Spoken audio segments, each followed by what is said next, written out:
வணக்கம். நம்ம சேனலுக்கு தொடர்ந்து ஆதரவளித்துக் கொண்டே இருக்கும் நல்ல உள்ளங்களுக்கு நன்றி. தொடர்ச்சியாக ஆதரவு கொடுங்க. வெறிச்சோடிய செங்கோட்டையின் இல்லம். நம்ம ஏற்கனவே சொன்ன மாதிரி செங்கோட்டையன் அவர்கள் படம் வந்து ரொம்ப நாள் ஓடாது, நம்ம தொடர்ந்து சொல்லிட்டு இருந்தோம். தனிமரம் தோப்பாகாது.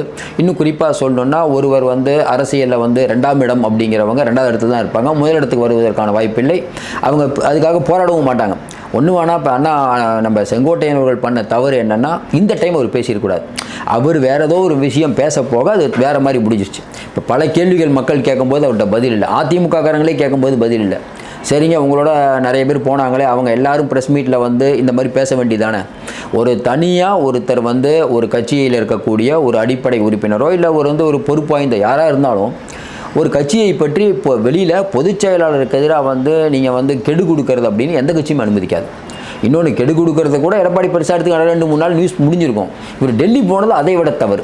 அப்போ டெல்லிக்கு போய் தேவையில்லாமல் போய் இப்போ எல்லாத்தையும் இழந்து உட்காந்துருக்கார். முதல் நாள் வந்து செங்கோட்டையன் வீட்டில் கூட்டம், 2வது நாள் அதை விட கூட்டம், 3வது நாள் ஓபிஎஸ் ஆதரவாளர்கள், 4வது நாள் அமமுகவினர் விரைந்து சென்று பரிவட்டம்லாம் கட்டுனாங்க. 4-5 நாள் நியூஸ் வந்துருச்சா, விருந்து மருந்து 3 நாள் முடிஞ்சு போச்சு. இன்றைக்கி பார்த்தா வெறிச்சோடி இருக்குன்னு செய்தி. இது தொடர்ந்து வெறிச்சோடி தான் இருக்குமா? கண்டிப்பாக வெறிச்சோடி தான் இருக்கும். என்ன காரணம்? இன்றைக்கி வரக்கூடிய தேர்தலில் நம்ம நின்று எம்எல்ஏ ஆகணும், அமைச்சர் ஆகணும் தான் எல்லாம் விருப்பப்படுவாங்க. கரெக்டுங்களா? இப்போ செங்கோட்டையன் பின்னாடி போனால் என்ன எதிர்காலம் சொல்லுங்கள். செங்கோட்டையன் பின்னாடி போனால் நாளைக்கு வந்து டெல்லி வந்து டக்குன்னு செங்கோட்டையன் அவர்களை எடப்பாடியை தூக்கிட்டு செங்கோட்டையனை மாற்றிடுமா? அது முடியுமா? டெல்லியை நினச்சாலும் இப்போதைக்கு முடியுமா? இன்னும் 8 மாதம் தேர்தல் வச்சுக்கிட்டு டெல்லி இந்த முயற்சியை பண்ணுமா? அப்போ செங்கோட்டையன் கூட போனவங்க இன்றைக்கி வந்து செங்கோட்டையன் தான் எல்லாம் அப்படின்னா சொல்லுவாங்க. ஆனால் உள்ளுக்குள்ளே என்ன, எல்லாருக்கும் வந்து பதவி பணம் இருந்தால் 10 பேர், பதவி இருந்தால் 100 பேருங்கிறாங்கள. அவர் தான் காசுக்கு தான் மரியாதை இருக்குது. அப்போ செங்கோட்டையன் அவர்கள் இந்த அளவுக்கு எடப்பாடி பண்ணுவார்னு நினைக்கல. இப்போ லேட்டஸ்ட்டாக என்னென்னா, கட்சி விட்டு தூக்கப்படுகிறார் நம்ம செங்கோட்டையன். அதாவது தலைமை நீங்கள் சேலஞ்ச் பண்ணுறீங்க, விளக்கம் கேட்டு நோட்டீஸ் வரும், நோட்டீஸ் வந்தவங்க தூக்கிடுவாங்க. இன்னும் சில பேர் என்னங்க அது எம்எல்ஏவாக இருக்காருன்னு கேட்டால், இப்போ லேட்டஸ்ட்டான தகவல், எம்எல்ஏ கூட்டம் நடக்குது இல்லை, இப்போ இது லெட்டர் கொடுப்பாங்க, விளக்கம் கேட்டு கடிதம் கொடுப்பாங்க. கடிதம் இல்லைன்னா தூக்கிடுவாங்க, வேறு ஒன்றும் இல்லை. நீங்கள் சட்டசபையில் தனியாக இருக்கீங்களா, எடுத்துகிட்டு போங்க, இன்னும் ஒரு கூட்டம் தான் நடக்க போகுது. எடப்பாடி எதற்கும் தயாராகிவிட்டார். இன்னொன்றுங்க, ஒரு தலைமைக்கு எதிராக சேலஞ்ச் பண்ணுறவரை நீங்கள் ரொம்ப வந்து அனுசரணையாக ரொம்ப மென்மையாக கையாண்டிங்கன்னு வச்சுக்கோங்களேன், இன்னொரு 10 பேர் பண்ணுவாங்க. இப்போ செங்கோட்டையன் எல்லோரும் நினைக்கிறது என்ன, செங்கோட்டையனோட கட்சி பதவியை பறிச்சிட்டாரு.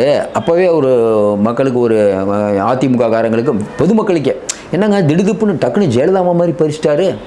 நமக்கு தெரிஞ்சு ஜெயலலிதா இருந்தால் அடிப்படை உறுப்பினர் பதவியிலே பறிச்சிருமா, கீட்டுக்கு போனீங்கன்னா அவ்வளோதான்ற ரேஞ்சுக்கு அவங்க போவாங்க. நம்ம இவங்க சசிகலா புஷ்பா இப்போ பிஜேபியில் இருக்காங்களே, என்னாச்சு? இப்போ சசிகலா புஷ்பா என்னை வந்து போயஸ் கார்டன் கூப்பிட்டு ஜெயலலிதா அடிக்க பாய்ந்தாங்கலாம் பார்லிமெண்ட்லேயே சொன்னாங்க. தம்பிதுரை அவர்கள் தான் என்னை கூப்பிட்டு போனாங்கன்ட்டு. அந்தளவுக்கு அலற விட்டவங்க.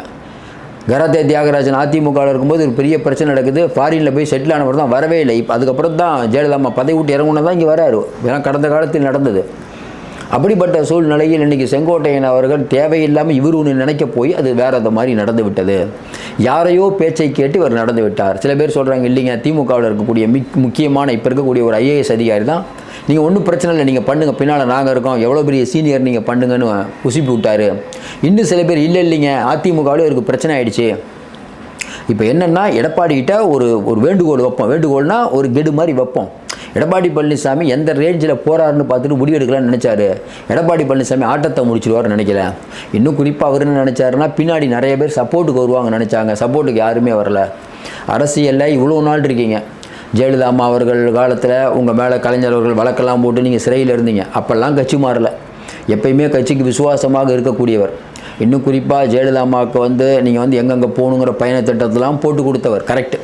அதே ஜெயலலிதா அம்மாவால் தான் நீங்கள் பதவி விட்டு இறக்கப்பட்டீர்கள். கடைசியாக அவங்க இறக்கும் வரை நீங்கள் உங்களுக்கு வந்து அமைச்சர் பதவி கொடுக்கல.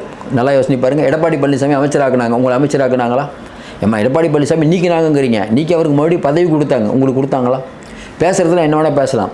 அதாவது சார், நான் வந்து ரொம்ப பழமையான ஆள், எம்ஜிஆர் காலத்து அரசியல்வாதி, இதெல்லாம் இன்றைக்கி எடுபடாது. இப்போ ரஜினிகாந்த் இப்போ சூப்பர் ஸ்டாராக இருக்கார், நான் ரொம்ப நாள் சூப்பர் ஸ்டாருங்க அப்படின்னு அவர் சொல்லிட்டு இருந்தால், பக்கத்தில் விஜய் அஜித்தில் வந்துட்டாங்க, ஏற்றுக்கணும். அதை விட்டுட்டு நான் அப்போ இருந்த மாதிரியே நான் இருக்கேங்கிறது வந்து சரியான வாதமாக இல்லை. தொடர்ந்து நம்ம சொல்கிறோம், இந்த செங்கோட்டையன் பிரச்சனை ஒரு 3 நாள் பேசுகிறதுக்கு வேணால் சரியாக இருக்கலாம். வரக்கூடிய தேர்தல் அப்படிங்கிறது இப்போதைக்கு எடப்பாடி பழனிசாமி தான் அப்படிங்கிறதுல இன்றைக்கி பிஜேபி ரொம்ப தெளிவாக இருக்காங்க. அதையும் தாண்டி உடனடியாக இன்றைக்கி எடப்பாடி பழனிசாமியை மாற்றணும் அப்படின்னா அது பெரிய ப்ராசஸ், உடனடியாக முடியாது. அது தேவையில்லாமல் திமுகவுக்கு நன்மைக்கு தான் வழிவகுக்கும். திமுகவுக்கு ஆதரவாக பேசுகிறவர்கள் தான் எடப்பாடி வேணாம் அதாவது எடப்பாடி வந்து இன்றைக்கி வந்து பிஜேபி அடிமையாயிட்டார், எடப்பாடியை மாற்ற போகிறது, இவங்களுக்கு எல்லாம் என்ன நினைக்கிறாங்கன்னா எடப்பாடி அந்த போஸ்டிங்கில் இருக்கக்கூடாது. இப்போ உதயநிதி அவர்கள் சொல்கிறாரு எடப்பாடி தான் இருக்க வேண்டும், உள்ளுக்குள்ளே கோவம், எடப்பாடி தான் என்னங்க பாப்பா 120 தொகுதி சுற்றி வந்துட்டார். இப்போ அவர் சுற்றுனதுனால நம்ம உதயநிதியும் சுற்ற வேண்டிய அவசியம் ஏற்பட்டு போச்சு. உதயநிதி பிரச்சாரத்தை போகிறாரு. ஏன் பிரச்சாரத்துக்கு போகிறாரு? ஒரு பக்கம் எடப்பாடி பாதி ஊரை சுற்றி வந்துட்டார், இன்னொரு பக்கம் விஜய் வாரம் போடுறாரு, திமுகவில் யாரும் இல்லை. அப்போ ஸ்டாலின் அவர்கள் உடனடியாக பிரச்சாரத்துக்கு போக முடியாது, மற்ற விஷயம்லாம் இருக்குது. அதனால் இப்போ உதயநிதி போக வேண்டிய கட்டாயம் இருக்கிறது. உதயநிதி அவர்கள் வந்து பிரச்சாரத்துக்கு போகிறது உதயநிதிக்கு எவ்வளோ பெரிய கஷ்டம் கொஞ்சம் யோசனை பாருங்கள். கடந்த காலத்தினுடைய செயல்பாடுகளை பார்த்தாவே தெரியும். அப்படிப்பட்ட சூழ்நிலையில் இன்றைக்கி செங்கோட்டையன் அவர்களுடைய பேச்சு ஒரு 3 நாள் பேச்சு, இதை விட இன்னொரு பேச்சு, செங்கோட்டையன் மறுபடியும் டெல்லி போக போகிறாரு, டெல்லி போய் மறுபடியும் வாதிக்க போகிறாருன்னு. ஒரு தடவை தான் டெல்லி கூப்பிட்டு நீங்கள் வீட்டுக்கு போங்க, நாங்கள் பார்த்துக்குறோம், அவ்வளோதான் டெல்லி சொல்லும். சொன்னதுக்கப்புறம் நயினார் நாகேந்திரன் இன்றைக்கி சொல்கிறாரு இல்லைங்க எடப்பாடி தான் எல்லாங்கிறாரு. நம்ம தொடர்ந்து சொல்கிறது ஒரு விஷயந்தான், இன்றைக்கி வந்து ஒரு தன்னம்பிக்கை அப்படிங்கிறது ஒரு தலைவருக்கு வேண்டும். அதையும் தாண்டி 233 தொகுதியில் 233 அவ்வளோ பிரச்சனைகள் உங்களுக்கு தெரியும். இன்றைக்கி வந்து வேலுமணி, தங்கமணி, விஜயபாஸ்கர் இவங்களெல்லாம் கண்ட்ரோல் பண்ணி இப்போ தான் இந்த கோர்ட்டு கேஸ்லாம் முடிஞ்சு ஓரளவுக்கு அதிமுக அப்படியே பிரச்சனை இல்லாமல் வரும்போது திடீர்னு ஒரு பிரச்சனையை, செங்கோட்டையின் பிரச்சனையை கிளப்பினதன் விளைவாக எடப்பாடியோட போன பிரச்சாரம்லாம் மக்கள்கிட்ட எங்கே போய் சேரவே இல்லை. ஒரு பக்கம் செங்கோட்டையின் வீடு, செங்கோட்டையன் என்ன பேச போகிறார், மனம் திறக்க போகிறார், இதே தானே செய்தி. அப்போ சரியோ தப்போ இன்றைக்கி எடப்பாடி பழனிசாமியை தாண்டி அதிமுகவுக்கு ஒரு பெரிய பின்னடைவை செங்கோட்டையன் ஏற்படுத்தி விட்டார். இது அதிமுக தொண்டர்கள் இப்படி மன்னிப்பாங்க? இப்போ ஓபிஎஸ் அவர்கள் வந்து எம்ஜிஆர் மாளிகை போய் அடித்து உடைச்சாருங்கிற கோவம் அங்கே இருக்கக்கூடிய தொண்டர்கள்ட்ட இருக்குமா இருக்காதா? இப்போ அன்னாரி வேலத்தை வந்து திமுக யாராவது ஒருத்தர் அடித்தா அவங்க எப்படிங்க திமுக வச்சுக்கும் கட்சியில்? நல்லா யோசனை பாருங்கள். நேற்று வரைக்கும் பொதுச் செயலாளர்னு போட்டுட்ருக்காங்க சசிகலா, அவங்களை எப்படி நீங்கள் கட்சியில் சேர்ப்பீங்க? இப்போ உங்கள் வாதம் கரெக்டு தானே. எடப்பாடி பழனிசாமி பண்ணுறது நிறைய விஷயம் தப்பானாக்க நிறைய விஷயம் நமக்கும் தப்பாக தான் படுது. ஒன்று வேணால் தேவரையோடைய பேரை விமான நிலையத்துக்கு வைக்கணுங்கிறத பேசியிருக்கக்கூடாது. இந்த பக்கம் பார்த்தீங்கன்னா இமானுவேல் சேகரன் அவர் பேரை வைக்கலையேன்னு சொல்லிட்டு இப்போ அது ஒரு தேவையில்லாமல் நீங்கள் ஒரு கம்யூனிட்டி வந்து நம்ம மேலே கோபமாக இருக்காங்க அப்படின்னு சொல்லிட்டு அந்த கம்யூனிட்டியை குஷிப்படுத்தணும்னு ஏதோ ஒன்று சொல்ல போக இன்னொருத்தர் பகையாகிறார். இதே மாதிரி தான் வன்னியர்களுக்கு 10.5ன்னு சொன்னீங்க கடைசி நேரத்தில். என்னாச்சு? தென் மாவட்டத்தில் எவ்வளோ பாதிப்பு கொடுத்தது? யாகாவாராயினும் நாகாக்க.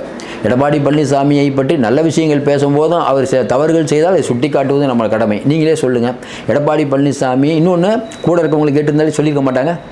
ஏன்னா இப்போ முக்குளத்தூர் எல்லாம் வந்து எதிரி மாதிரி சொல்லும் போது இவர் வந்து பசும்பொன் ஐயாவை பற்றி பேசுகிறாரு. பசும்பொன் ஐயாவை பற்றி பேசுகிறது ரைட்டு, கூடவே சேர்ந்து இதை பற்றியும் நீங்கள் பேசியிருக்க வேண்டும். ஒரு கம்யூனிட்டியை முன்னால் நிறுத்துவது சரியா அப்படிங்கிற நம்ம எண்ணி பார்க்கணும். தொடர்ந்து இன்னொன்று சொல்லுவோம், நீங்கள் 1000 விமர்சனம் இருந்தாலும் எடப்பாடி பழனிசாமி அவர்கள் இதெல்லாம் மேக்கப் பண்ணுவார், இப்பவும் நம்புகிறோம். தொடர்ந்து ஆதரவு கொடுங்கள். மீண்டும் சந்திப்போம். நன்றி, வணக்கம்.